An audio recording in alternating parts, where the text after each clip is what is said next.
गुल्लू भाई कैसे हैं आप? अल्हम्दुलिल्लाह ठीक ठाक। माशाल्लाह। फिल्मी हीरोइन समेत सारी फिल्म इंडस्ट्री के आप गुल्लू भाई हैं, तो क्या आपकी बेगम भी आपको गुल्लू भाई कहती हैं? नहीं, सारी फिल्म हीरो ने भी नहीं कहती है ना। मेरी बीवी कैसे कह सकती, ठीक है ना।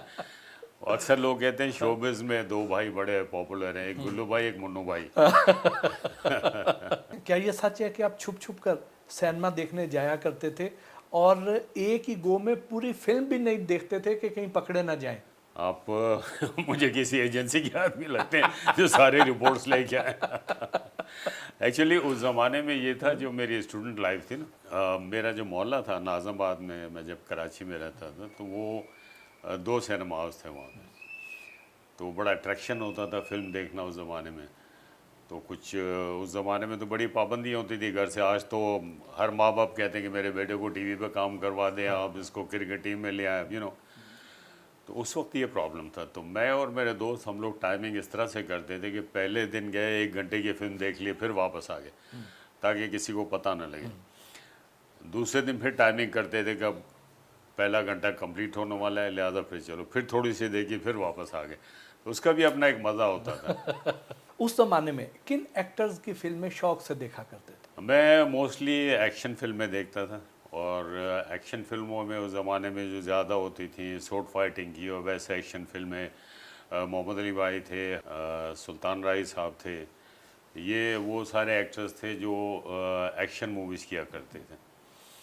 उसके अलावा जो होती थी वो फैमिली ओरिएंटेड होती थी, तो इन फिल्मों को देखने का मज़ा आता था। इट वॉज गुड फन कि हम लोग देख के फिर उसी कॉपी करना हो, फिर इस तरह से करना। जैसे आप छुप छुप कर सिनेमा देखने जाया करते थे, उससे तो लगता है कि घर का माहौल खासा सख्त होता होगा।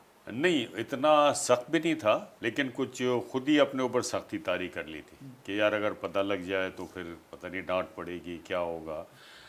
मेरे पेरेंट्स हमेशा बहुत से लिबरल रहे, उन्होंने कभी अगर देखे ना कोई सख्ती होती, कोई पाबंदी होती, तो मैं मूवीज़ में कैसे काम करता। तो ऐसी कोई पाबंदी नहीं थी, लेकिन एक ऐसी अपने ऊपर एक खौफ था कि दूसरे जो मेरे दोस्त हैं ना, उनकी तरफ से ये था कि यार अब्बा को नहीं पता लगना चाहिए, किसी को भाई को ना पता लगे, तो इस तरह की तो मैंने भी अपने ऊपर एक खौफ तारी कर लिया। आप जब कॉलेज में थे तो उस वक्त रेडियो और टीवी का सिलसिला शुरू हो चुका था, ऐसे में फिर पढ़ाई का सिलसिला कहाँ तक चला? पढ़ाई मेरी जब एग्ज़ाम्स आते तो उससे 1 महीना 15 दिन पहले शुरू होती थी। जब मैं स्कूल गोइंग था उस वक्त मेरी प्रायोरिटी ज़्यादा क्रिकेट थी, तो मैंने जाकर ट्रायल दिए। तो उस ज़माने में ये होता था, आज का मुझे नहीं पता, कि अगर आप टीम में या किसी भी स्पोर्ट्स की टीम में आप सेलेक्ट हो गए तो आपकी फ़ीस बहुत माइनर हो जाती थी, 10% फ़ीस होती। तो मैं क्रिकेट टीम में सेलेक्ट हो गया, लेकिन जब एग्ज़ाम्स आते थे तो फिर वो जो 15-20 दिन और महीना होता था ना, उसमें फिर मैं बहुत मेहनत करता। मतलब मैं इतना ज़्यादा पढ़ाकू नहीं था जितने मेरे दूसरे बहन भाई हैं ना, माशाल्लाह they are all highly educated. मेरा आवारागर्दी करना, घूमना फिरना, साइकिलिंग करनी, क्रिकेट खेलनी, बाद में फिर जब शोबिस की तरफ में आया तो फिर प्रॉपर टाइम फिर मैंने इधर दिया। फिर रेडियो की ट्रेनिंग से आवाज़ का उतार चढ़ाव आपने सीखा, तो ये फिल्मी डायलॉग बोलने में किस हद तक मुआविन साबित हुआ? बहुत इम्पॉर्टेंट है, बहुत इम्पॉर्टेंट होता है। रेडियो एक ऐसा मीडियम है जो अगर आपको अच्छे प्रोड्यूसर्स मिल जाएं, अच्छी तरीके से आपको गाइड करें, तो वो आपको ये बता सकते हैं कि वेरिएशन क्या है और किस सीन को और किस डायलॉग को किस तरह से बोलना चाहिए। और ये बड़ा इम्पॉर्टेंट होता है कि जो डायलॉग आप डिलीवर कर रहे हैं उसके जो एक्सप्रेशन है आपकी वॉइस में भी हो, आपके चेहरे पे भी हो और आपकी आई बॉल्स में भी हो। इन तीनों चीज़ों को सिंक्रोनाइज करना पड़ता है। तो रेडियो पे मुझे अल्हम्दुलिल्लाह बड़े अच्छे लोग मिले। फिर जब मैं वॉइस ऑफ अमेरिका मैंने किया तो वहाँ पे एक हसन साहब थे, रेडियो पे यावर मेहदी साहब थे, रज़ी अख्तर शौक़ साहब थे। तो इन लोगों ने मुझे बहुत ग्रूम किया बहुत अच्छे तरीके से। फिर जब मैं टीवी आया तो फिर वहाँ कमर आफ्ताब साहब, कासिम जलाली साहब, अमीर इमाम साहब, इस तरह के जो प्रोड्यूसर्स थे, बख्तियार साहब, जिनके मैंने प्लेस किए हैं, तो उन लोगों ने फिर काफ़ी मुझे समझाया, काफ़ी कुछ किया इस तरह से। जो बंदा फिल्में देखते हुए इतना डरता हो, फिल्मों में आ कैसे गया? नहीं, मैंने आपको बताया ना, मैं किसी और से नहीं डरता था, वैसे ही अपने ऊपर एक खौफ तारी किया हुआ था। क्योंकि मेरी फैमिली में मेरे जो पेरेंट्स हैं, मेरे ख़ानदान में, वो मेरे फादर पुलिस में थे, मेरे और रिश्तेदार हैं army, police, navy, martial race, air force, तो वो एक उस दौर में आपको पता है कि बड़ों का बहुत अदब किया जाता था, बड़ा एहतराम किया जाता था। मतलब बाप तो खैर बाप ही है, दादा, बाप, चाचा, ताए, इवन बड़े भाई से भी एक अदब और एहतराम का रिश्ता था। अब दौर बदल चुका है, अब मेरा बेटा मुझसे बात करता है वो ऐसे करता है जैसे दोस्तों की तरह बात हो रही है, तो ये भी अच्छी चीज़ है, वो भी अच्छी चीज़ थी, दोनों ही अच्छी चीज़ें हैं। बस वो एक होता ना कि एक लाइन क्रॉस नहीं होनी चाहिए, जो कि रेड लाइन कहते हैं ना, जैसे वो क्रॉस नहीं होनी चाहिए। आप फ्रैंक हो जाए अपने बच्चों के साथ, दोस्तों के साथ, लेकिन एक लिमिट की हद तक रहें। कितने ख्वाब, कितनी आंखें, कोई ख्वाब जो अब भी अधूरा हो? वो कहते हैं ना कि हज़ारों ख्वाहिश ऐसी कि हर ख्वाहिश पे दम निकले।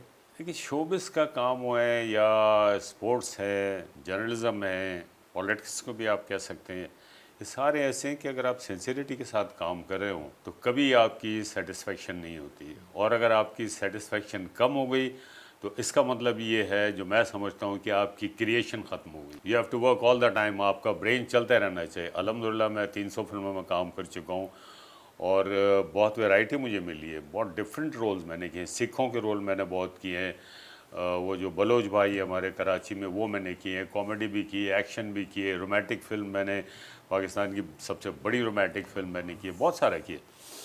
लेकिन ये है कि अब भी कुछ ना कुछ नया करने की एक जस्तजू। ड्रामे से फिल्म की तरफ कैसे आई?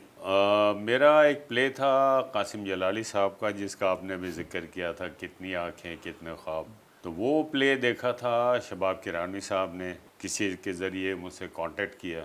मैं थोड़ा सा रिलक्टेंट था, क्योंकि उस दौर में ये होता था भट्टी साहब के किसी नए हीरो की फिल्म नहीं चलती, और हमारे 4-5 टॉप के हीरोज़ जो थे, मोहम्मद अली साहब, नदीम साहब, वहीद साहब, शाहिद साहब, ये अपने बूम पे थे और इंडस्ट्री का भी पीक टाइम था। तो मुझे ये हुआ कि अगर मेरी फिल्म ना चले तो सबसे ज़्यादा तो मेरे दोस्त ही मेरा रिकॉर्ड लगाएंगे, वो फारिग हो गया उनकी करेंगे, वो चीज़ होती। फिर मैंने शबाब साहब से बात की। शबाब साहब कहने लगे कि मैंने जो आपको कास्ट किया इसलिए कास्ट किया कि आप फिल्म के लिए बहुत ज़्यादा सूटेबल है। पहले मैंने 2 फिल्में की शबाब साहब की, एक की थी इंसान और फरिश्ता और एक मैंने की थी शिकवा। उन दोनों फिल्मों के रशेस जब शबाब साहब ने देखे, देन उन्होंने मुझे कास्ट किया मेरा नाम है मोहब्बत में। तो शुरू के जब ये फिल्म रिलीज़ हुई, 4-5 दिन तो बिल्कुल फारिग थे, लोगों के रवैये बदल गए थे मेरे साथ। जिन लोगों ने मुझे फिल्म के रिलीज़ से पहले साइन किया हुआ, एक ये भी एक ट्रेंड है ना इंडस्ट्री में कि आप पहले साइन कर लो, सस्ता हो जाएगा, फिल्म हिट हो गई तो महंगा हो जाएगा, उन्होंने भी मुंह फेर लिया मुझसे 4-5 दिन। चलो कोई बात नहीं, क्या फ़र्क पड़ता है, नहीं चलिए, अल्लाह की मर्ज़ी। 4-5 दिन के बाद जब उस फिल्म ने पिक किया तो सही मानों में जिसे कहते हैं ना कि ट्रैफिक ब्लॉक कर दें, ये हो गया था गुलिस्तान सिनेमा का। फिर वो फिल्म चली है तो फिर ऐसी चली है कि आज भी लोगों को याद है। पूरी दुनिया में रिलीज़ हुई है, चाइना में रिलीज़ हुई है, वहाँ 15-16 साल चली है। अल्हम्दुलिल्लाह, थैंक गॉड, मेरे साथ ये अल्लाह की ब्लेसिंग रही है कि मेरी पहली फिल्म ऐसी कामयाब हुई। उसके बाद फिर चलता रहा सिलसिला, हिट भी होती रही, फ्लॉप भी होती रही। बाबरा शीफ के साथ ये आपकी पहली फिल्म थी, मेरा नाम है मोहब्बत। जी, क्या उस वक्त ये अंदाज़ा था कि ये फिल्म इतनी मशहूर हो जाएगी और चाइना में आपके और बाबरा के मुजस्मे बनाकर रख दिए जाएंगे? नहीं, बिल्कुल अंदाज़ा नहीं था। देखिए फिल्म और क्रिकेट, चूँकि मैं क्रिकेट भी बहुत खेलता हूँ अल्हम्दुलिल्लाह, मैंने टीम बनाई थी सबसे पहले फिल्म इंडस्ट्री में तमाम आर्टिस्टों की। इसमें कुछ नहीं पता होता कि आपकी फिल्म कितनी हिट होगी, कितनी नहीं हिट होगी। इसी तरह बैट्समैन को नहीं पता होता कि मैं कितना स्कोर करूँगा। 83 की बात है, शबाब साहब ने ये फिल्म गिफ्ट की चाइना को। उसके कोई 4-5 साल बाद शौकत अली साहब, अल्लाह गरी के रहमत करे, हमारे जो सिंगर हैं, तो वो गए थे चाइना। तो वो मुझे मिले स्टूडियो में, बड़ी जफ्फी डाल मुझे उठा लिया उन्हें मुँह च, मैं कहने वो यार मैं थोड़े उथे वो देख के आया, वो स्टैचूज़ कमाल है भाई, दुनिया देखती है उसको खड़ी होके, वाह वाह वाह वाह। मैं कहा नहीं यार, क्या लेगा। फिर शबाब साहब ने मुझे बताया, बहुत से लोगों ने बताया। फिर जब चाइनीज़ डेलीगेशंस आते थे तो वो थ्रू सम रिलायबल सोर्सेज वो मेरे बारे में कहते थे कि मुझे मिलना है, तो वो बताते थे। फिर उसके बाद चंद साल पहले फिर मुझे वो स्टैचूज़ जो थी उनकी तस्वीरें फिर उन्होंने मुझे भेजी वहाँ पे। तो बहुत क्रेज़ है उस फिल्म का वहाँ पे, और अभी भी महीने में एक दफ़ा वो टीवी पे चलती है। आपकी फिल्मी जोड़ी नादरा के साथ बहुत मशहूर हुई, लेकिन खुद आपकी अपनी पसंदीदा हीरोइन कौन सी रही? आप फटे कराएंगे मुझे लगता है ये जो सवाल होता है ना, ये फटे कराने वाला होता है। मैं आपको एक बात बताऊँ, बिल्कुल ऑनेस्टली, इसमें कोई हिपोक्रेसी नहीं है, कुछ नहीं है। मेरे साथ जितनी भी हीरोइंस ने काम किया, जो मुझसे बहुत सीनियर थी, लाइक शबनम भाभी हो गई, मुमताज़ हैं, संगीता है, अल्लाह गरी के रहमत करे रानी बेगम को, ये सारी हीरोइंस मेरे आने से पहले बहुत इस्टेब्लिश थी और बहुत इनका नाम था। जब मैं आया हूँ तो उन्होंने मेरे साथ बहुत अच्छा केमिस्ट्री लेवल मैच किया, बहुत अच्छे तरीके से काम किया। फिर बाबरा और मैं आ गए, फिर नीली, फिर नादरा, फिर रीमा, सायमा, अंजुमन, ठीक है। तो ये सारी वो हीरोइंस हैं जिन्होंने मेहनत की। मुझे हमेशा, चाहे वो फीमेल आर्टिस्ट हो या मेल आर्टिस्ट हो, जो अपने काम में इन्वॉल्व हो, ऑन द सेट उसकी इन्वॉल्वमेंट हो काम में, अपना काम सही तरीके से डिलीवर कर रहा है, वो मुझे हमेशा से पसंद आया। सारी हीरोइंस बहुत अच्छी थी।